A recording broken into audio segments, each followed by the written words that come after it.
Under God's मन आनुकूल्य प्रसारित साप्ताहिक बाइबल अध्ययन कार्यक्रम को प्रत्येक श्रोता बंधु मानू नमस्कार एवं स्वागत जनाऊँगी। आमने प्रत्येक सप्ताह आमने पुरातन नियम प्रार्थना संपर्कित बाइबल अध्ययन कार्यक्रम आमने जारी रखीचु। आज आपण मान निकट में आउ गोटे नुआ टॉपिक नहीं कि आमने आसुचु। आमने जदि प्रथम थर आपण माने देखु थांती ताले दया करी लाइक एवं सब्सक्राइब करिवे एवं अन्य मानक निकट में ताहा शेयर करिवे जद्वारा अधिकरु अधिक लोक ईश्वर वाक्य को शुणा पारती। आमने वर्तमान आमने द्वितीय विवरण पुस्तक अध्ययन आमने जारी रखीचु। आसंतु आज ध्यान निमंते आमने खोलिबा द्वितीय विवरण 4 अध्याय 5 पदरु 8 पद ड्यूटोनॉमी चैप्टर 4 5 to 8 मु पढ़ुछि। दयाकरी ध्यानर सहित शुणिबे। द्वितीय विवरण 4 अध्याय 5 पदरु 8 पद। देख सदाप्रभु मोहर परमेश्वर मते जेपरी आज्ञा देले मो तुमानंकु सेपरी विधि और शासन शिक्षा देई अछि। तुमाने जो देश अधिकार करने को जाऊछ तही मध्यरे तुमानंकु तदनुसारे व्यवहार करने को हब। एणु तुम्भे माने ताहा सब पाळ ओ कर, कारण नाना देशीय लोक मानक साक्षात यह ही तुमानंकर ज्ञान और बुद्धि स्वरूप हब। से माने एही सबु विधि शुणी कहिबे एही महागोष्ठी नितांत ज्ञानवान और बुद्धिमान लोक अटंती। जेहेतु आमाने जेकोसी समय रे प्रार्थना करू से समय सदाप्रभु आमानक परमेश्वर जेपरी आमानकर निकटवर्ती हुवंती सेपरी आउ केउ महागोष्ठीर परमेश्वर सेमानकर निकटवर्ती हुवंती। पुणी मु आज तुमानंक साक्षात जे समस्त व्यवस्था देउअछि ताहा तुल्य यथार्थ विधि और शासन आउ केउ महागोष्ठीर अछि। प्रभु ए पठित वाक्य एवं श्रवण रे हम समस्त को आशीर्वाद करंतु। आसंतु आमने प्रार्थना करिबा। मंगलमय स्वर्गस्थ पिता धन्यवाद प्रशंसा करुचु जे तुमे प्रभु स्वगौरव रक्षणे उच्च की परमेश्वर दया एवं सत्यतारे परिपूर्ण अनुग्रह रे परिपूर्ण परमेश्वर तुम अनुग्रह सिंहासन निकट को प्रभु आज आम आसीचु एवं तुम आड़ को अनौचु प्रभु, कारण तुम ठारे अनंत जीवनर वाक्य अच्छी। जो वाक्यटी आज पढ़ा जाइछि से वाक्यर मर्म बुझिबा निमंते एवं तुम्हें आज जहाँ कहवा को चाहूच से वाक्य को शुणी ग्रहण करने निमंते आम प्रत्येक को साहाय्य कर। पवित्र आत्मांकर शक्ति एवं सामर्थ्य आमान को तुम्हें व्यवहार कर। जो माने असुस्थ पीड़ित अच्छा से स्पर्श कर। तुम वाक्य से जीवन को परिवर्तन करू एवं तुम्हें प्रभु वाक्य द्वारा प्रकाशित हुओ। सब गौरव महिमा प्रशंसा केवल तुमको दे यीशुंक नाम मागिलु, आमेन। आज टॉपिक हम ट्रू ग्रेटनेस, प्रकृत महानता। प्रकृत महानता कौन? प्रकृत महानता विषय रे बाइबल कौन कहे? What is true greatness and what does the Bible say about true greatness? जगत महानता को हुए तो विभिन्न भाव रे विश्लेषण करे, किंतु गोटे मंडली को बा गोटे व्यक्ति को जो सब विषय महान करि थाए बा गोटे देश को जो सब विषय महान करि थाए ताकू आजिर एई पठित अंशरू आमने चिंता करिबा। जगत रे महानता को शक्ति संपत्ति एवं समाज रे प्रभाव विस्तार करने को बा ख्याति संपन्न व्यक्ति मानू महान बोलिकी आख्या दे थांती। जदिओ ये समस्त बेसी दिन रुहे नहीं, तथापि जगतर लोक माने आउ सेई सबू को पाइबा निमंते एवं सेमानकर महानता को प्रकाश करने निमंते आउ सेमाने चेष्टा करती। यीशु किंतु कहिले जे प्रकृत महानता नम्रता एवं सेवकपण रे अछि।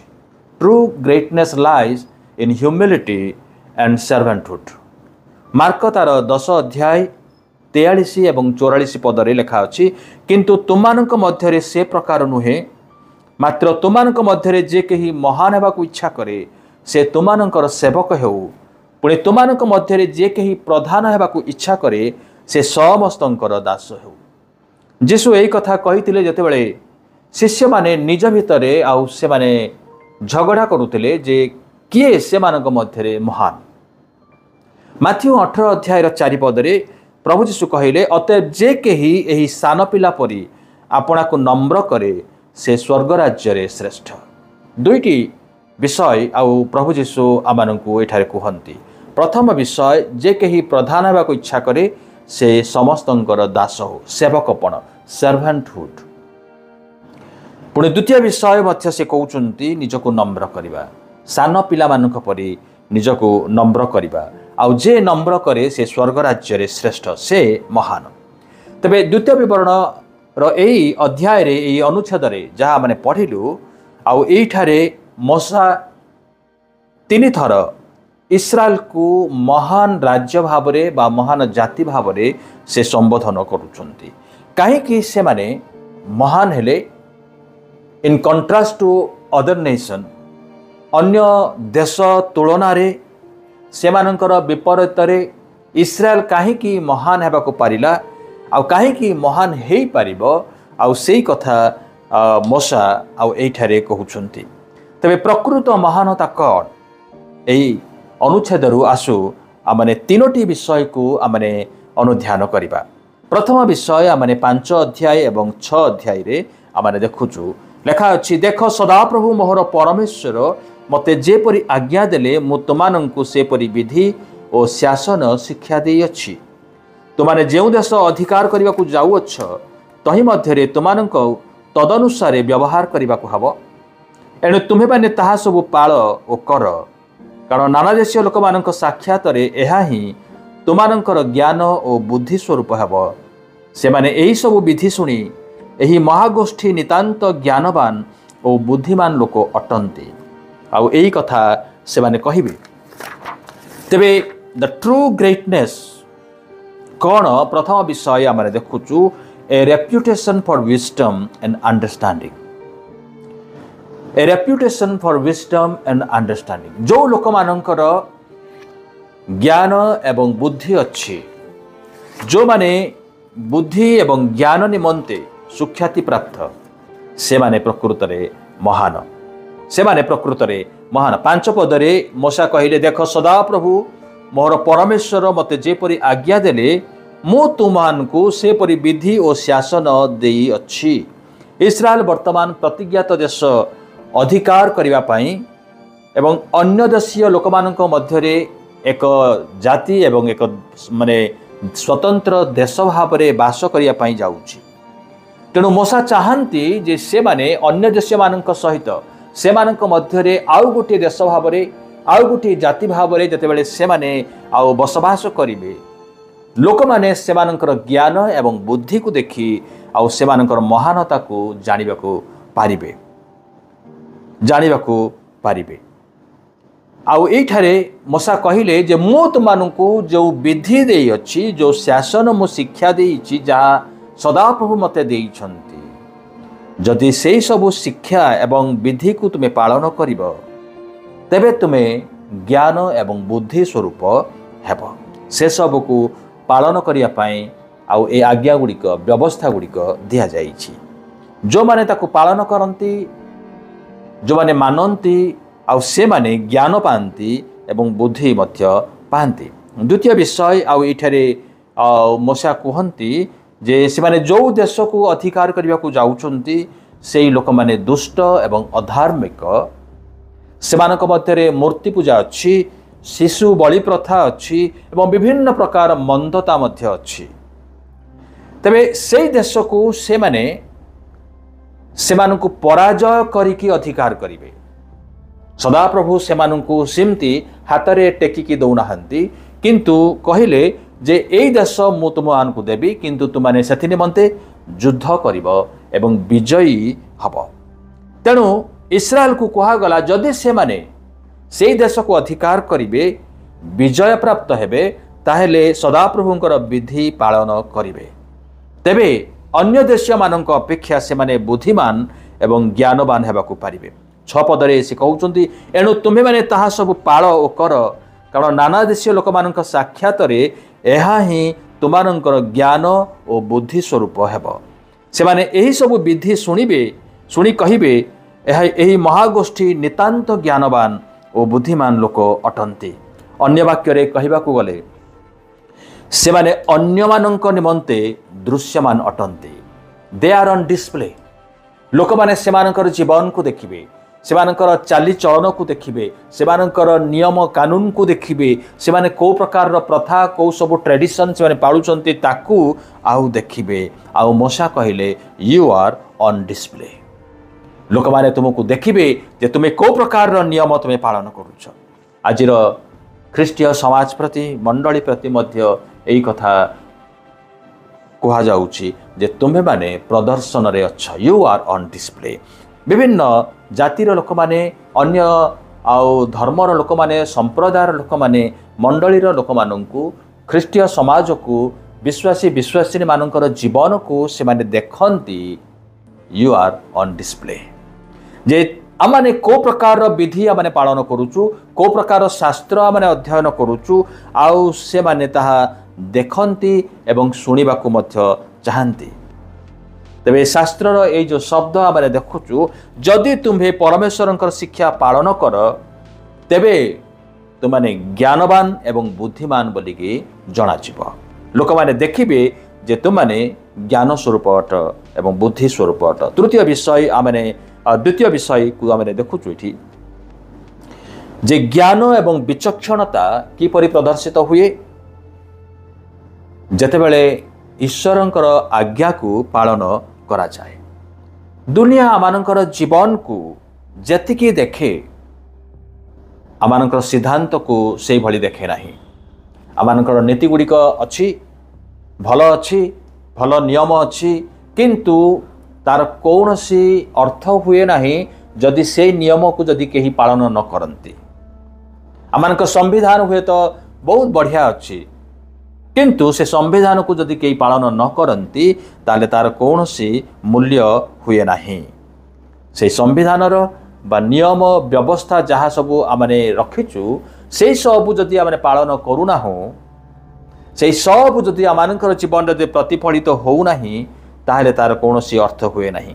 ତିତସ 2:9 ଏବଂ 10 ପଦରେ ପ୍ରେରିତ ପାଉଲ କହିଲେ, ଦାସମାନଙ୍କୁ ଶିକ୍ଷା ଦିଅ ଯେ ସେମାନେ ଆପଣା ଆପଣା କର୍ତ୍ତାମାନଙ୍କର ବଶୀଭୂତ ରୁହନ୍ତୁ, ସମସ୍ତ ବିଷୟରେ ସେମାନଙ୍କର ସନ୍ତୋଷ ଭାଜନ ହୁଅନ୍ତୁ। 10 ପଦ, ପ୍ରତିବାଦ ନ କରନ୍ତୁ, କିଛି ହିଁ ଚୋରି ନ କରି ବରଂ ସମ୍ପୂର୍ଣ୍ଣ ବିଶ୍ୱସ୍ତତା ପ୍ରକାଶ କରନ୍ତୁ, ଯେପରି ସେମାନେ ସବୁ ବିଷୟରେ ଆମମାନଙ୍କର ତ୍ରାଣକର୍ତ୍ତା ଈଶ୍ୱରଙ୍କ ଶିକ୍ଷାର ଅଳଙ୍କାର ସ୍ୱରୂପ ହୁଅନ୍ତି। ଆମମାନଙ୍କର ତ୍ରାଣକର୍ତ୍ତା ଈଶ୍ୱରଙ୍କ ଶିକ୍ଷାର ଅଳଙ୍କାର ସ୍ୱରୂପ ହୁଅନ୍ତି।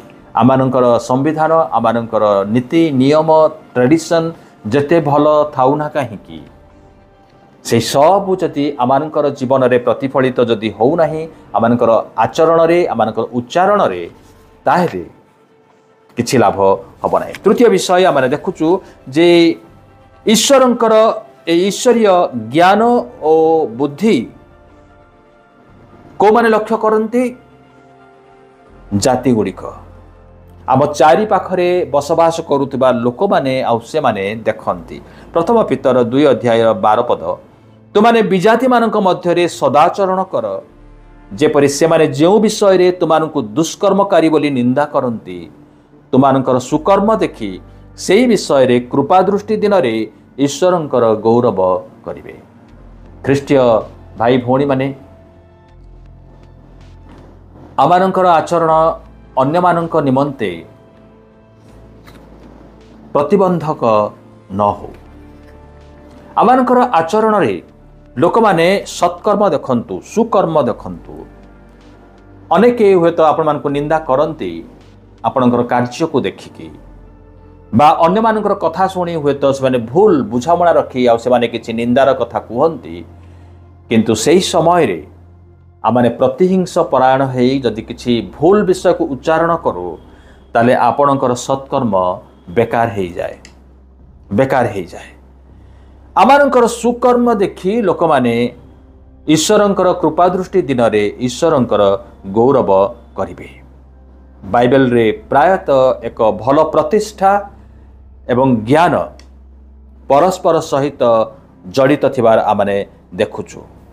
ତ ପ୍ରକୃତ ମହାନତା ହେଉଛି ଜ୍ଞାନ ଏବଂ ବୁଦ୍ଧି।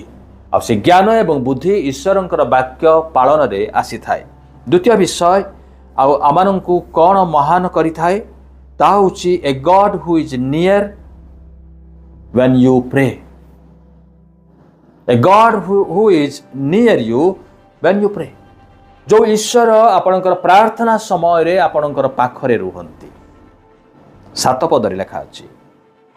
7 पदरे लेखा अछि जे जेतु आम्भे माने जे कोनोसी समय रे प्रार्थना करू से समय रे सदा प्रभु आमानक परमेश्वर जेपरि आमानकर निकटवर्ती हुअंती सेपरि आउ केउ महागोष्ठीर परमेश्वर सेमानंकर निकटवर्ती हुअंती। मूसा ए प्रश्न इस्राएल संतान मानक पचारिले।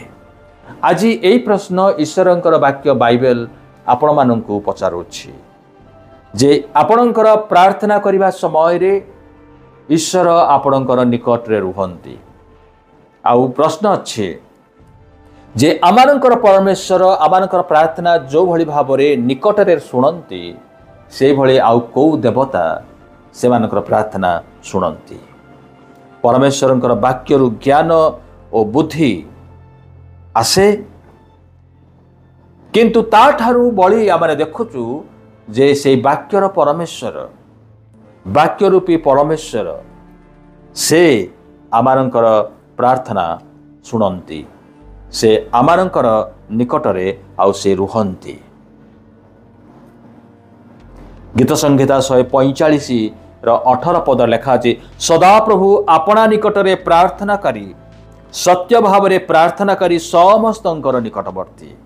जो माने सदा प्रभुंक निकटरे प्रार्थना करंती से मानकर निकटवर्ती। जो माने सत्य भावरे प्रार्थना करंती से मानकर निकटवर्ती।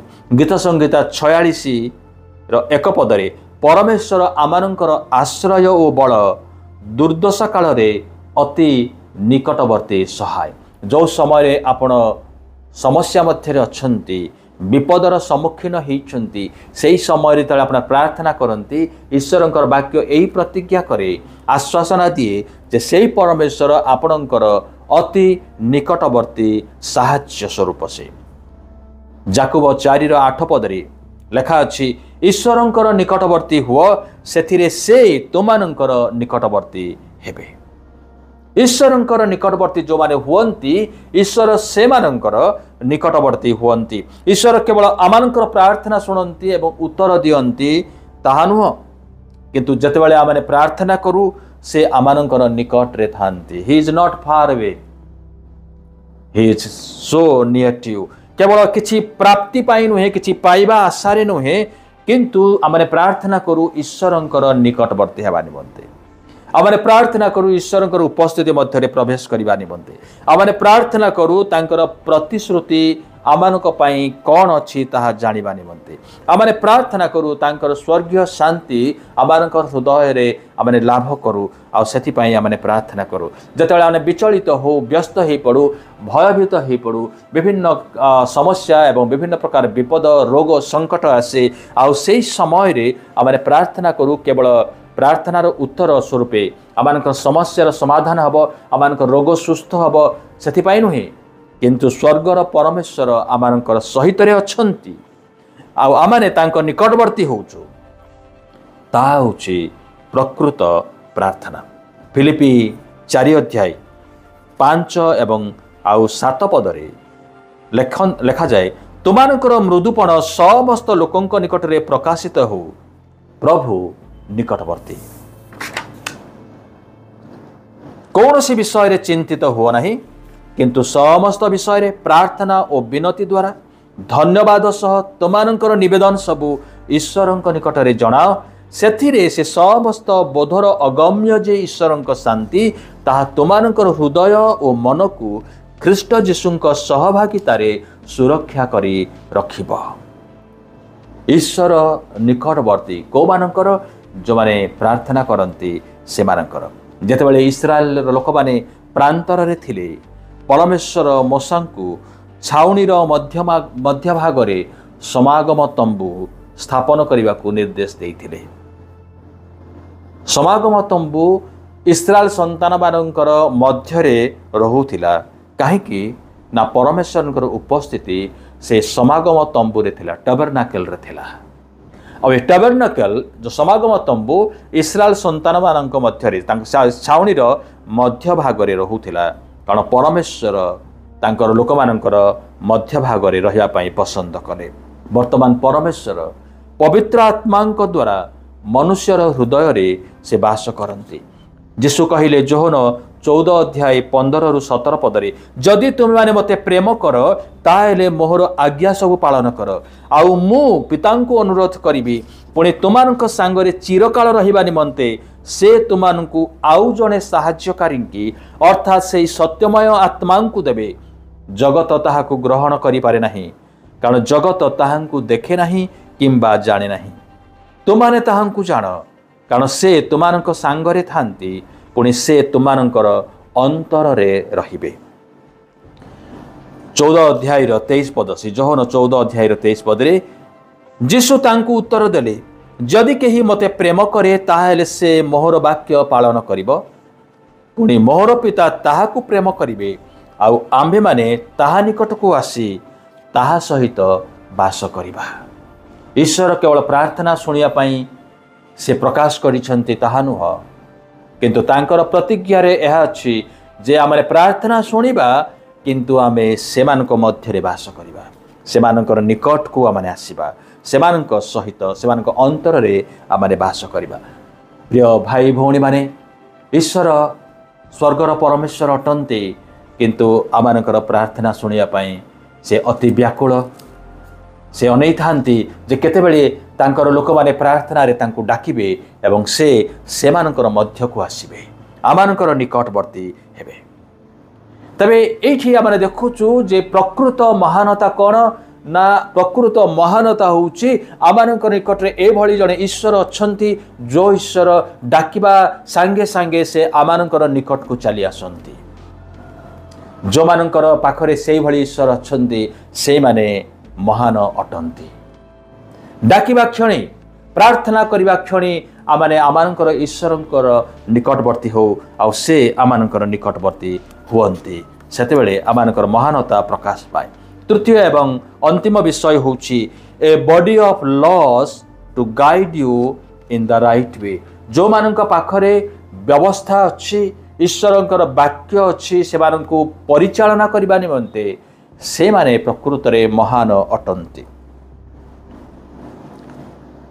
यदि आपणको आपणकर मार्गदर्शन करिया पई आपणको गाइड करबा निमंते यदि ईश्वरंकर वाक्य यदि आपणक पाखरे नाही ताले ईश्वरंकर इच्छा आपण जानिबे केमती कोउटा सठिक कोउटा भूल जानिबे केमती। ईश्वरंकर वाक्य आमानकु गाइड करे आमानकु मार्गदर्शन करे। 8 पद लेखा अछि देखंतु 8 पद को देखंतु पुणी मु आज तुमानक साक्षात रे जे समस्त व्यवस्था देउ अछि ताहा तुल्य यथार्थ विधि और शासन आउ केउ महागोष्ठी अछि। यह महानतार एक लक्षण अटे। परमेश्वरंकर वाक्य को जानिबा तांको आज्ञा द्वारा परिचालित हेबा धार्मिकतार पथरे चलिबा से समस्त जने व्यक्ति को महान करिथाए। गीत संहिता 19 गीतरे तार 7 अध्याय 7 पदरु आउ 11 पद लेखाछि सदाप्रभुंक व्यवस्था सिद्ध प्राणर स्वास्थ्यजनक सदाप्रभुंकर प्रमाण वाक्य अटल अल्प बुद्धिर ज्ञानदायक सदाप्रभुंकर विधि यथार्थ चित्तर आनंदजनक सदाप्रभुंकर आज्ञा निर्मल चक्षुर दीप्तिदायक सदाप्रभुंकर भय सूची सदाकाल स्थायी सदाप्रभुंकर शासन सकल सत्य और सर्वतो भावे न्याज्य ताहा सब सुवर्ण और प्रचुर शुद्ध सुवर्ण अपेक्षा वांछनीय आउ मधु और मधु चाकठारु सुमिष्ट आउरी तद्वारा तुम्भदास चेतना पाए तहिर प्रतिपालन रे महा फल थाए। देखंतु किए ईश्वरीय ज्ञान और विचक्षणता को ए बुद्धि को लक्ष्य करे आमानकर चतुर्दिगरे थिबा लोक माने आउ से माने आउ ए बुद्धि एवं विचक्षणता को आउ से माने देखंती जदि आमाने जदि कहू जे मो पाखरे बुद्धि अच्छी ज्ञान अच्छी सदाप्रभु विषयक भय ज्ञानर आरंभ बोलिकी बाइबल कहे जो माने सदाप्रभु को भय करती से माने ज्ञान पाइछन्ति एवं बुद्धि पाइछन्ति आउ ये सदाप्रभुंकर भय सदाप्रभुंकर ज्ञान वाक्य पालन आपण को महान करे। द्वितीय विषय होची जे प्रार्थना करबा समय रे जदि आपणकर परमेश्वर जदि आपणकर निकटवर्ती तेबे आपण महान अटंती। तृतीय विषय होची जदि आपणक पाखरे ईश्वरंकर वाक्य अछि तेबे आपण महान अटंती। आमे प्रभु को आमे धन्यवाद दउछु जे प्रभु आम प्रत्येक को महान करिया पई चाहंती। आसु आम ईश्वरंकर वाक्य को आमे अनुध्यान करू पालन करू एवं प्रार्थना रे अविरत ईश्वरंकर निकटवर्ती रहू। प्रभु प्रत्येक को आशीर्वाद करंतु। आसंतु आमे अल्प प्रार्थना करिबा। प्रेमी स्वर्गस्थ पिता आमे धन्यवाद दउछु जे तुमे आज वाक्य द्वारा मानकु कथा कहि अछ। जो माने वाक्य शुणिछन्ति शुणिबे सेमानकर मन एवं आत्मा को तुमे प्रभु सूची पवित्र कर एवं तुमे सेमानकर अंतरे मध्य तुमे कार्य कर जद्वारा प्रकृत महानता कौन ताहा सेमाने उपलब्धि करिवे जे तुमे जे प्रार्थना शुणी थाओ एवं उत्तर देई थाओ केवल ताहा नुह किंतु तुमे आमानकर निकटवर्ती मध्य हेई थाओ आमानक सहित बसवास करिया पई चाहि थाओ। सेथि पई आमाने धन्यवाद दउछु। आमाने धन्यवाद दउछु प्रभु जे तुमे आज वाक्य द्वारा कथा कही अनेकों को तुमे आशीर्वाद करिछ अनुग्रह दान देइथिबारु धन्यवाद दउछु। सब गौरव महिमा केवल तुमको देई यीशुंक नाम रे मागिलु आमेन। समस्त को नमस्कार। केते मिनिट